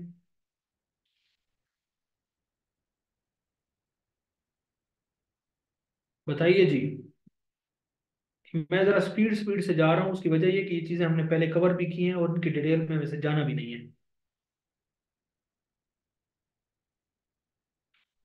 हाँ जी, बाकी सब मुझे बताएं। ये बता चुका हूँ मैं पहले, एक दफ़ा बताइए ये सारी डिटेल से, इस वजह से डिटेल स्पीड ज़्यादा है। और जो क्लास नहीं लेते तो फिर उनको तो स्पीड थोड़ी बहुत लगनी चाहिए ना, उनको तो सजा मिलनी चाहिए ना। इसमें बहुत सारी बातें मैंने स्किप की हैं, जानबूझ के की हैं, क्योंकि उसके पीछे पड़ा रहा तो फिर ये हिस्ट्री 4 महीने भी नहीं होनी। ठीक है ना, चाहते हैं कि 4 महीने यही पढ़ते रहें।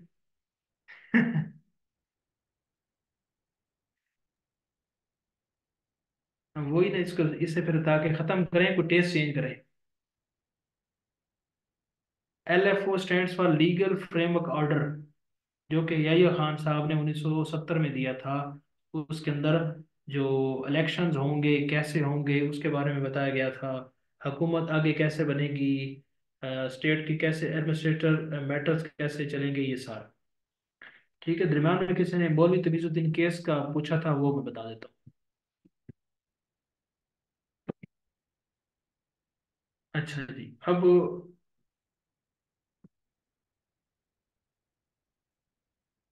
हाँ जी, कोई मसला नहीं है, ये बाद में चीज़ें क्लियर हो जाएंगी। अच्छा, मौलवी तमीजुद्दीन केस पता नहीं किसने पूछा था, जरा सुने।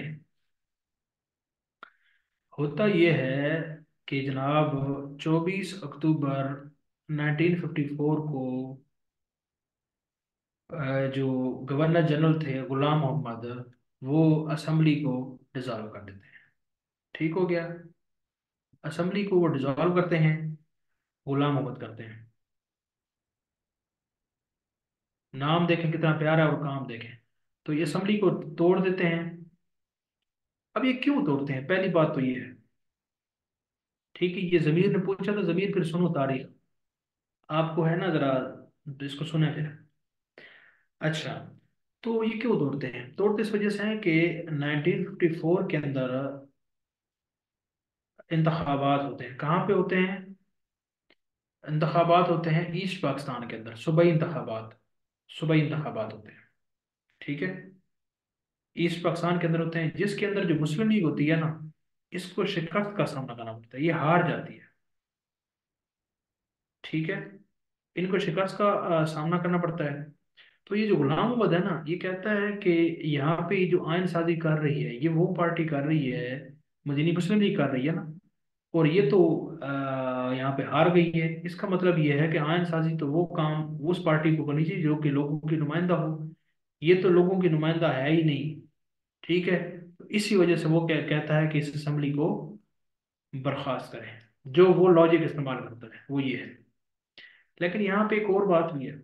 और बात यह है कि 1949 के अंदर जब लियाकत अली खान आते हैं ना, तो वो एक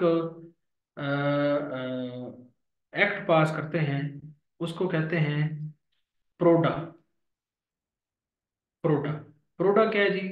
public representative office disqualification order act. Public representative office disqualification act. इसके तहत ये होता है कि जनाब जो पब्लिक ऑफिस रखने वाले, ये जो होते हैं CM होते हैं, ये PM होते हैं, ये कोई भी वज़रा होते हैं, उनको करप्शन के चार्जेस पर या डिफरेंट किस्म के चार्जेस पर अपनी पोस्ट से हटाया जा सकता है। ये प्रोडा का एक कानून होता है। तो अब इसके तहत क्या होता है, अब ये प्रोडा का कानून है। अब इसकी इसके साथ क्या रेलेवेंस है? रेलेवेंस ये है कि ये प्रोडा का कानून होता है और ये फिर 1954 में खत्म कर दिया जाता है। प्रोडा का कानून 1954 में खत्म कर दिया जाता है। ठीक है, और साथ में क्या होता है कि जो गवर्नर जनरल है, ये तो एक काम होता है ना, इस गवर्नर जनरल के जो इख्तियारात है ना, इनमें कमी होती है। तो ये जो गुलाम मोहम्मद होते हैं, ये कहते हैं मेरे इख्तियारात में क्यों कमी की है। इसको असल में दर्द इस चीज़ का होता है, लेकिन ये बहाना किसका बनाता है? ये शिकस्त का बहाना बनाता है, और इसी बहाना बनाकर असम्बली को बर्खास्त कर देता है। और जब असम्बली बर्खास्त करती है तो उस असम्बली का जो स्पीकर होता है ना, उसका नाम होता है मौलवी तमीजुद्दीन। वो तमीजदार बंदा होता है। वो असम्बली उस वक्त लाजिम बात, उस वक्त का जो कैपिटल था वो कराची था। तो वो असम्बली असम्बली जो थी ना, वो कराची के अंदर थी। तो वो जो स्पीकर है वो चला जाता है सिंध की जो हाई कोर्ट थी ना, उसका नाम था chief court, Sindh high court में चला जाता है। और उसको सिंध हाई कोर्ट में जनाब केस दर्ज करता है कि ये जो गुलाम मोहम्मद ने असम्बली बर्खास्त किया ना, ये इसने इलीगल की है, गलत की है। जो हाई कोर्ट का जो चीफ जस्टिस होता है ना, वो उसके हक में फैसला देता कहता है कि मौलवी तमीज सही कह रहे हैं, असेंबली को बहाल कर देता है। ठीक हो गया। तो ये बड़ा खुश होता है मौलवी तमीजुद्दीन। लेकिन जो गुलाम मोहम्मद है, ये क्या करता है, ये उसी, ये जो फैसला है हाई कोर्ट का, इसको ले जाता है सुप्रीम कोर्ट करता है। और सुप्रीम कोर्ट का उस वक्त जस्टिस का नाम होता है जस्टिस मुनीर। जस्टिस मुनीर को अदलिया की तारीख के लिए एक धब्बा समझा जाता है। किसी जज को कहो ना कि तुम जस्टिस मुनीर ना बनो, ये जस्टिस मुनीर हो, तो वो उसको गाली से भी ज्यादा बुरा समझता है। क्यों समझते हैं, उसकी वजह ये है। तो जस्टिस मुनीर क्या कहता है, जस्टिस मुनीर कहता है कि आल दो कि ये इसने कानूनी हवाले से इलीगल काम किया गुलाम मोहम्मद ने, लेकिन कुछ हालात ऐसे बन गए हैं, हालात ऐसे बन गए हैं कि ये काम ठीक है। तो इसको वो नाम देता है डॉक्ट्राइन ऑफ नेसेसिटी।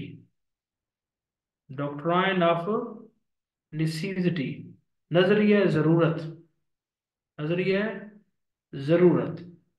तो डॉक्ट्राइन ऑफ नेसेसिटी के तहत जनाब वो कहता है कि ये चीज, इसका ये जो गवर्नर जनरल का है ना, काम, ये बिल्कुल ठीक है। और ये असेंबली बर्खास्त ही रहेगी, और मौलवी तमीज को कहता है कि तुम चलो शाबाश जाओ। तो ये है वो मौलवी तमीजुद्दीन केस, केस जिसकी आपने बात की है। हाँ जी जमीर, अब समझ में आई है।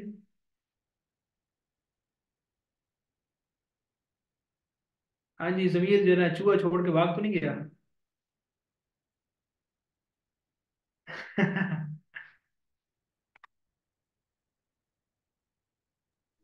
जी सर, समझ आ गई है, मेहरबानी, शुक्रिया। जी जी, ये असल में ना मैं खुद जानबूझ के नहीं बताता, क्योंकि फिर ये बहुत बड़ी खिचड़ियां हैं, ये फिर जब बताऊंगा तो फिर पता नहीं कितनी बातें, फिर जहन जो है ना वो आपका बहुत सारों का डगमगा जाएगा कि ये क्या है। तो इसी तरह की पता नहीं कितने, आप ये प्रोडा है, इसके अलावा एब्डो भी है, एक है। तो वो भी, चले वो भी बता देता हूँ एब्डो क्या है। सुने जी, एक और छोटी छोटी इसमें बातें सामने आ रही। एब्डो क्या है जी, एब्डो भी एक कानून है जो कि जनाब कौन, 1959 में ये एब्डो जो है ना वो कानून आता है। और कौन इसको लेकर आता है, इसको लेकर आता है अयूब खान। एब्डो क्या है, elective bodies disqualification order, elective bodies disqualification order. Ayub Khan क्या करते हैं कि जो सियासी रहनुमा होते हैं ना, ठीक है, वो उन पे करप्शन के चार्जेस लगा के, मुख्तलिफ किस्म के चार्जेस लगा के उनको नाअहल करा देते हैं, नाअहल करा देते हैं। और उनको जनाब सियासत से आउट करवा देते हैं। इसको कहते हैं इलेक्टिव बॉडी डिस्क्वालिफिकेशन ऑर्डर। ये यूं लिखता है, ये भी अक्सर पेपर में पूछा होता है। तो ये डिफरेंट किस्म के टैक्टिक्स होते हैं, ये जो डिक्टेटर है ना, ये इस्तेमाल करते हैं ताकि जो पॉलिटिकल एलीट है उसको गेम से निकाला जाए। तो ये इसको कहते हैं ओछे हथकंडे। तो ये तारीख में भी इसी तरह इस्तेमाल होते रहे और आज भी होते रहते हैं ये। ठीक है। और ये होते रहेंगे तब तक जब तक हमारे सियासतदान होश के नाखुन नहीं लेंगे और अपनी जिम्मेदारियों को सही नहीं समझेंगे और एक पेज पर नहीं आएंगे।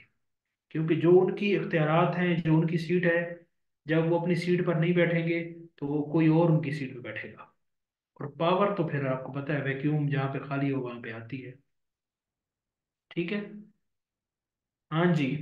तो हमने उन्नीस आज क्या पढ़ा, 1947 से लेकर 1973 तक के जो मोटे मोटी चीजें थी, वो आपके सामने पाकिस्तान और फिर में रखने की कोशिश की। अब आप सब बताएं कि चीजें आप सबको क्लियर हो गई हैं। हाँ जी, किसी का कोई सवाल है तो वो पूछे।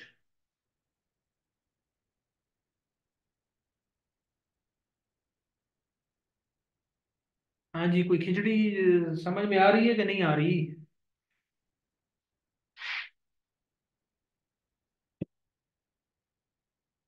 सब बताएं।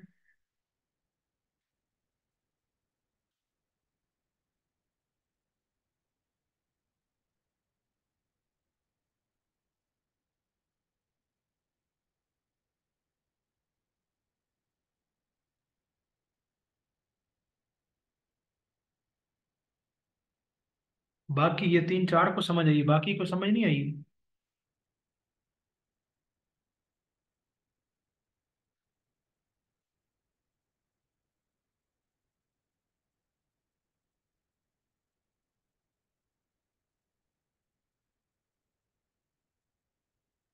हाँ जी, बस यही हालात है हमारे शहर। आज तक वही गेम चल रही है, सीधा बिल्कुल यही बात है। हम आज भी वहीं खड़े हैं, बल्कि हम पीछे आ गए हैं, हम रिवर्स गियर लगा के बैठे हुए हैं।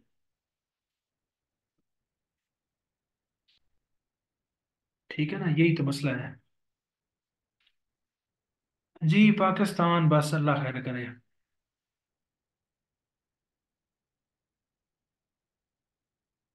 वो कहते हैं ना कि मेरा फुल्लां दा गजरा कंडियां दे वस पै गया। तो इतना प्यारा मुकद्दस ये खता था, इतना बहुत कुछ था, लेकिन ये बेचारा किन हाथों में चला गया। जी पॉलिटिशियंस का भी है और बहुत से और लोगों का भी है, जमीर और सिर्फ पॉलिटिशियन का कसूर नहीं है।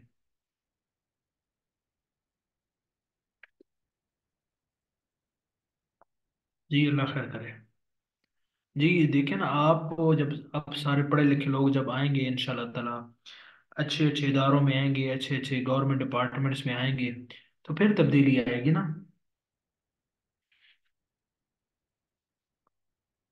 फिर तब्दीली आएगी इंशाल्लाह, और फिर ये चीज़ें बदलेंगी।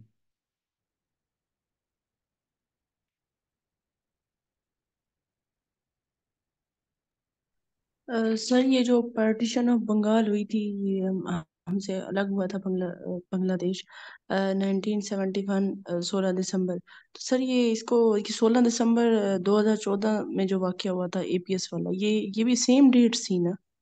बिल्कुल सेम डेट, बिल्कुल और सेम डेट। ब्लैक डे कहा जाता है ना पाकिस्तान की हिस्ट्री में इसको। हाँ जी, ब्लैक डे कहा जाता है बिल्कुल। और सही। आपको ये मैं मज़े की बात बताऊं, सारे सुने इस बात को। अभी उसामा ने कल ये बात की थी, पता नहीं परसों बात की थी इंटरव्यू की। तो ये सवाल जो मैंने ईएससी की एक जॉब मेरी हुई थी लेबर डिपार्टमेंट में, जहाँ पे ये मैडम सादिया के साथ मैंने काम किए, वो हमें सुन पा रहे हैं, पता नहीं क्लास में आ जाएंगे नहीं। तो उसका जो इंटरव्यू था वो मेरा हुआ था रावलपिंडी रीजनल ऑफिस में, वेस्टेज में है। अगर किसी ने इंटरव्यू, बल्कि आपने तो नहीं दिया होगा, मैडम ने सादी ने शायद दिया होगा। वेस्ट रेंज एक इलाका है, वहाँ पे है ये, रावलपिंडी में। तो इंटरव्यू के पैनल के हेड थे ना, वो थे जनाब नासिर दुरानी साहब। वो केपी के आईजी भी रहे हैं, केपी के आई पुलिस के। बहुत कमाल के बंदे थे नासिर दुरानी। अल्लाह पाक गरीब की रहमत करे, फोत हो गए बेचारे। और बड़े मेरिटोक्रेट और कमाल के बंदे। तो उन्होंने वो इंटरव्यू लिया था। उन्होंने मुझसे ये सवाल किया था कि जो है ना, उन्होंने पूछा था कि एपीएस अटैक कब हुआ है। तो मैंने बताया कि 16 दिसंबर। मैंने कहा 2014 में हुआ, तो कह रहे डेट बताएं। तो मैंने बताया कि 16 दिसंबर 2014। वो उन्होंने फिर नेक्स्ट सवाल किया, वो कह रहा है कि एक और भी बहुत बड़ा वाक्य हुआ इस दिन। तो फिर मैंने कहा कि सर, थोड़ा मैंने तवक्कुफ किया, उसने क्या सोच रहे हैं। फिर मैंने बताया कि sir, I think fall of Dhaka. उसने कहा फॉल ऑफ ढाका को उर्दू में क्या कहते हैं। तो फिर मैंने कहा कि सकूत ढाका। चल ठीक है। तो ये जो आपने सवाल पूछा है, तो ये सबको ये क्वेश्चन भी मिल गया कि ये वो सवाल है जो इंटरव्यू में पूछा था। और यही वो सिंपल यही चीज़ें होती हैं, बस आपने जहाँ पे आपकी प्रेजेंस ऑफ माइंड हो वहाँ पे, और चीज़ों को आपने अच्छा पढ़ा हो, बुजुर्गों की दुआएं हों, कॉन्फिडेंस से जाएं, तो कुछ भी कोई मुश्किल चीज़ें नहीं होती हैं। आप सारे यही लोग होते हैं जो रिकमेंड होते हैं और माशाल्लाह अच्छे नंबर लेते हैं। और नासिर दुरानी को अल्लाह पाक गनी की रहमत करे, उसने मुझे इंटरव्यू में 80 नंबर दिए थे, 80 नंबर। और 80 नंबर बहुत ज़्यादा नंबर होते हैं इंटरव्यू में। इंशाल्लाह आप 80 प्लस लेंगे। हाँ जी उसामा, कहाँ वो पता चला क्वेश्चन का? जी सर, समझ आ गई है सर। Thank you. जी। तो ये यही वो सवाल होते हैं, चीज़ों को अच्छा समझा हुआ हो, एफर्ट की हो। बाकी आप जब रिटर्न क्वालिफाई करेंगे तो इंशाल्लाह ताला आपके साथ हैं। आप बताएंगे इंशाल्लाह मुझे, तो प्लान आपको बना के देंगे, उस पर करेंगे तो अल्लाह खैर करे, ज़रूर कामयाब होंगे। हाँ जी, और किसी का कोई सवाल?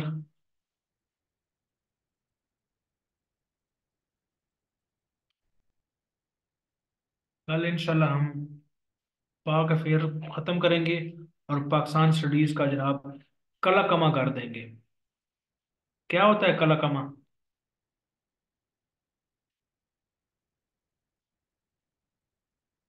खत्म कर देना। हाँ जी, खात्मा कर देना, खात्मा कर देना। सर ये ठीक आज हो हमने गया। 1973 तक देखा है, तो उसमें सर एक वो भी हुआ था ना, जो गांधी का और उसका इंदिरा गांधी का और भुट्टो का जो एग्रीमेंट हुआ था, सर वो भी तो इन्हीं ईयर्स में हुआ था ना। जी जी, वो हुआ है। फिर देखे ना आप, फिर मुझे कल, ये कल पूछिएगा। अच्छा ठीक है। हम्म। आप जो है ना वो चूहे छोड़ देते हैं, फिर कहते हैं सर आप इसको पकड़ें।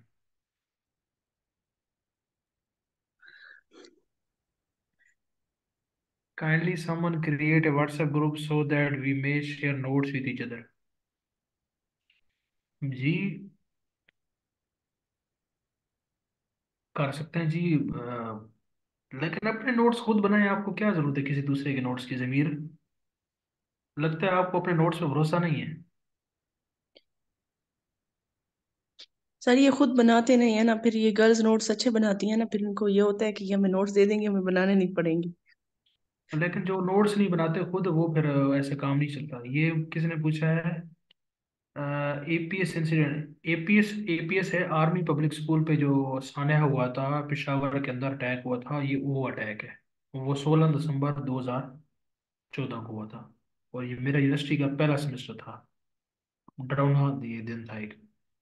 और 16 दिसंबर को ही फाल ऑफ ढाका, यानी कि सबूत ढाका हुआ है। ये ढाका जो है ना वो अलग बना है।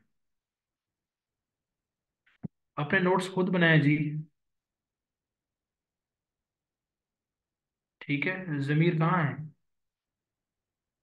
जमीर, अगर आप क्लास लेते हैं तो फिर नोट्स तो आपको बना लेने चाहिए ना। हाँ जी जी सर, क्लास लेता हूँ, नोट्स भी साथ में सर जी बनाता हूँ। लेकिन फिर फिर भी सर किसी दिन छुट्टी हो जाती है, या मतलब ये है कि अगर काफ़ी सारा हम मिलेंगे तो उसमें से और भी चीज़ें हो जाती हैं फिर। नहीं, छुट्टी हो जाती है तो आपका उस्ताद छुट्टी करता है? नहीं सर, आप तो छुट्टी नहीं करते। तो फिर आप क्यों छुट्टी करते हैं? वैसे ही सर हो जाती है, फिर साथ साथ जॉब की मसाइल भी होते हैं। नहीं, जॉब के मसाइल हैं तो आपकी जॉब है तो मेरे भाई, मैं आपको कितनी बता चुका हूँ कि मेरे तो काम बहुत ज़्यादा है। नो डाउट सर, लेकिन आपको भी पता है कि प्राइवेट में भी क्या होता है फिर। ऐसा ही है, लेकिन देखे ना, चीज़ों को प्रायोरिटाइज करें। ये बहाने होते हैं, लेम एक्सक्यूजेस होते हैं। हमारी तरजीहात में ना नहीं होता असल में। तरजीहात में हो तो हम जनाब वो पता नहीं कहाँ कहाँ पे, हीर रांझे की कोई फिल्म हो तो हम पहुंच जाते हैं। हकीकत वाली बात है। नो डाउट लेकिन सर। हाँ जी। जी, ठीक हो गया जी, इंशाल्लाह ताला कल मुलाकात होती है। और चीज़ों को कवर करें अच्छे तरीके से, नोट्स बनाएं, बाकी इससे रेलिवेंट अगर कोई डाटा मुझे मिला तो मैं आपको शेयर कर दूंगा। ठीक हो गया जी। नहीं, आप इल्म शेयर करें ना, आप इब्तिदा करें फिर बाकी भी करेंगे। इंशाल्लाह नेक्स्ट क्लास में मुलाकात होती है। और चीज़ों को पढ़ें अच्छे तरीके से, और रिकॉल करें। उम्मीद है इंशाल्लाह बेहतरी होगी। Thank you so much. अल्लाह ताला आपको खुश रखे, आबाद रखे। अल्लाह हाफिज़।